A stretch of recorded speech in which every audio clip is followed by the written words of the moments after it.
Hey there, welcome back to my channel, or welcome to my channel if it is your first time here.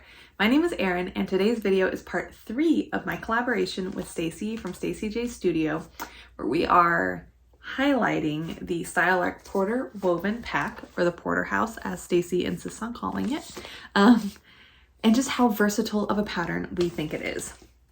So this month we made the skirt. So the first month we made the vest, the second month we made the top, and this month we made the skirt. Now, this is not a skirt pattern. It turns out, when I saw it, I thought there would be instructions for a skirt. And while there are instructions for putting the inseam pockets into the skirt and then attaching the skirt to the bodice, it is not a standalone skirt. There's no waistband for it alone. There's no like allowance for folding it down and making it elasticated or anything like that. Now, on the Style Arc website and in the pattern itself, it does not anywhere say that it is a skirt pattern. However, based on these line drawings, I thought it was a skirt. I'm not super disappointed. I still would have bought the pack for all of the other options and variety it has. It's not like I was dying to have a gathered skirt pattern. I'm pretty sure I probably have one somewhere, but there are not instructions for it. Because how my brain interprets this is that this is all mix or match, like can stand alone or be put together, like plug and play all these different aspects, especially because they do have a whole skirt here. Now, the bodice for dress D, once you really get into the pattern, the bodice for dress D does not have anything to finish to the bottom, so that's why they show it attached to the skirt there. It is only a dress, although you could make facings for it or hem it or whatever. But for some reason, they have not done that for you. I'm assuming because of the button placket or something, they didn't want to add it in. Anyway, I'm getting off track. So all I'm saying is that when I saw this option or this line drawing page, my brain assumed that there were separate pieces and separate instructions for a skirt. That is not the case. However, it's a gathered skirt. You can put literally any waistband on it and it's fine. It does have instructions for putting the inseam pockets in, which I really like how they do it. It's a technique that I've done maybe once or twice before. It was familiar, but not the most common way I see for inseam pockets. It's where you attach the pocket piece to the front, then you attach the second pocket piece completing the bag, and then you sew the front with the bag to the back piece and do that seam.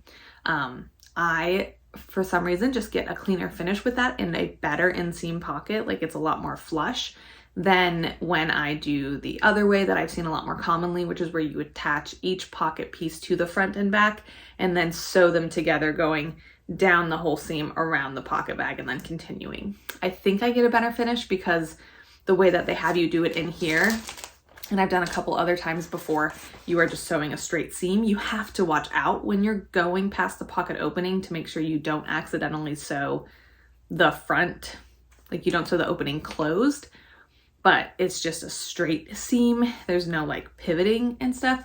So I do tend to get a much better flush inseam pocket that way. So it gives you those instructions, but then after that point, it has you gather and then just says to attach it to a bodice. All you have to do if you want to use this as a skirt is attach it to a waistband. I chose to use Nomi 2033, which is by Handmade Millennial.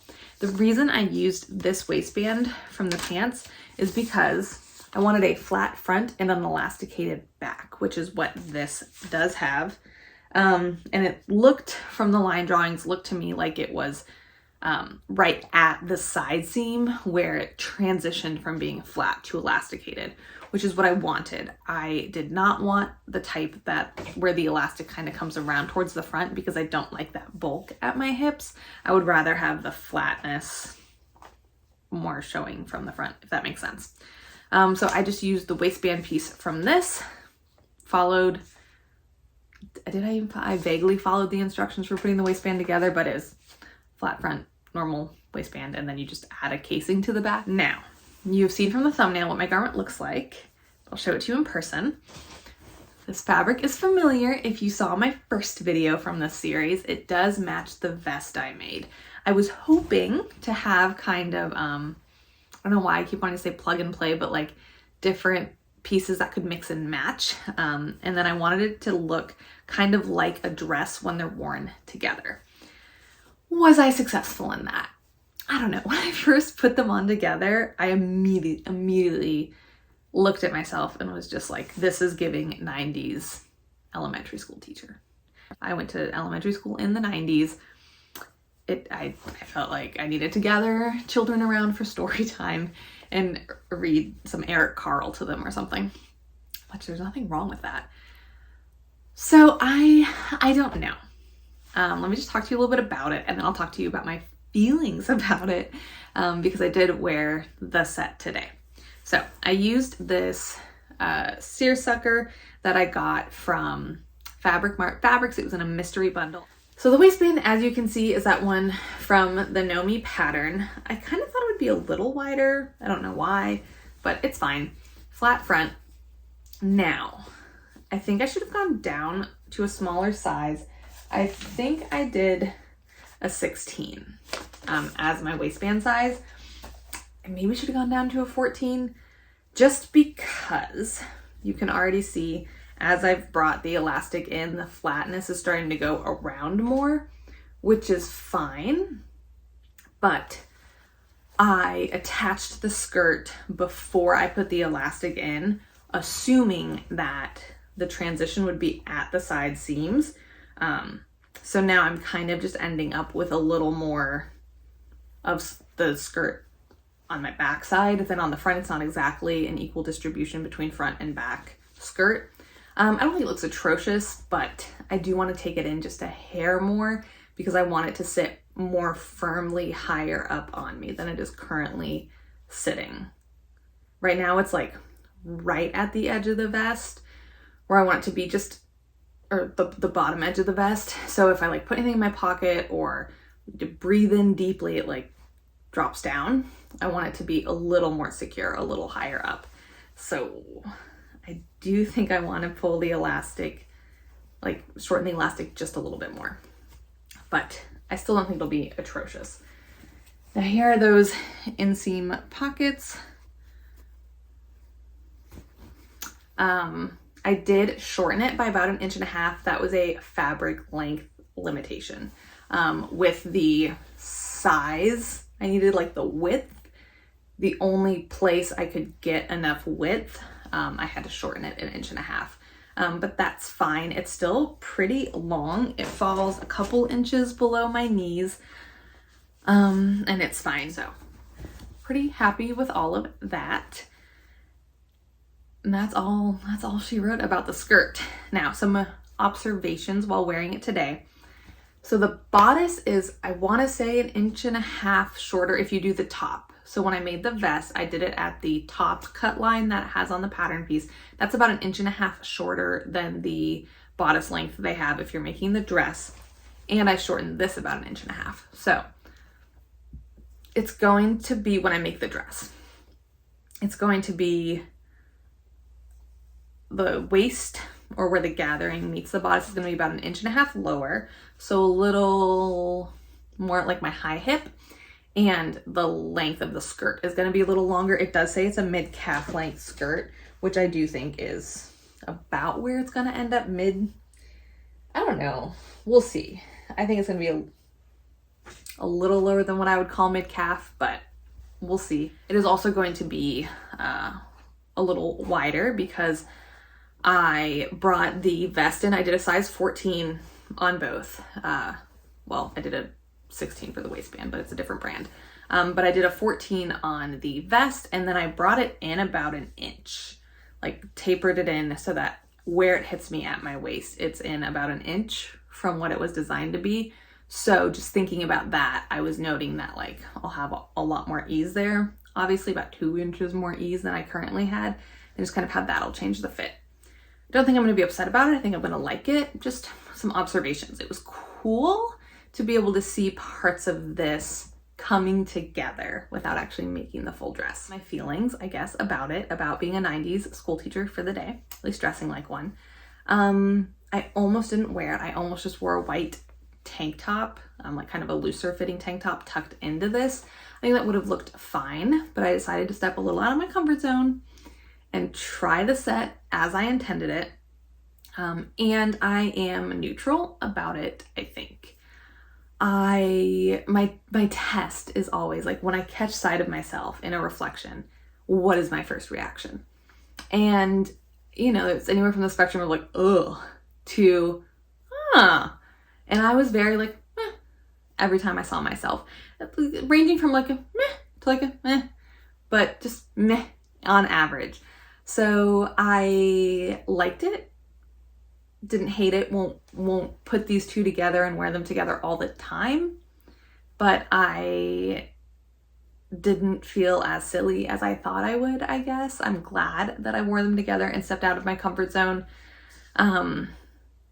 Yeah, so I think this looked pretty good. I did also recently make a white cotton spandex jersey bodysuit from a New Look pattern that has kind of a mock neck going on.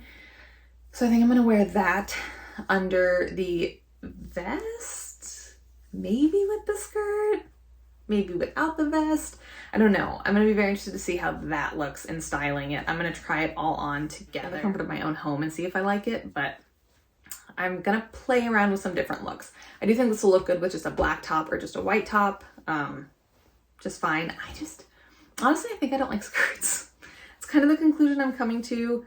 I don't know why not. I have a New Look skirt I made earlier this year that I do wear, but not frequently. Like if I feel like wearing something in the realm of like flowy on the bottom, I will wear a dress before I will reach for that. I think I just have trouble styling skirts, which is why I was kind of excited to have the matching set. So I don't know. I'm just still figuring it out, still styling it. I like the skirt. I don't think I'm going to reach for it all the time, but I like it more than I thought I would. I do think I like it with the vest. I think it'll go with a lot of good neutrals.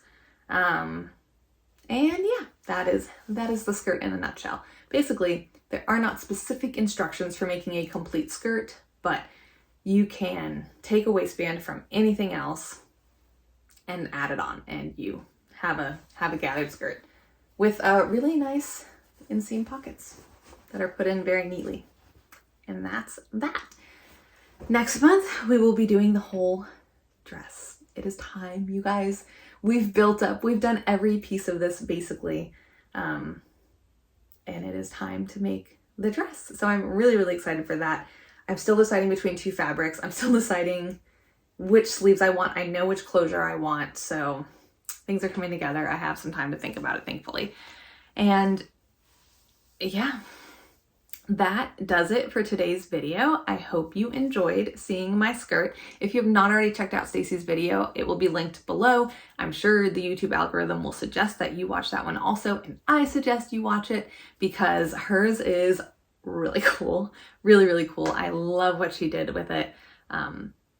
So definitely go check that out if you have not. And if you hopped over here from Stacy's channel and it's your first time here, I hope you enjoyed this video. I hope you hit that subscribe button so that you see my dress when we make our dresses next month. I hope you guys have a wonderful day, and I will see you in the next video. Bye.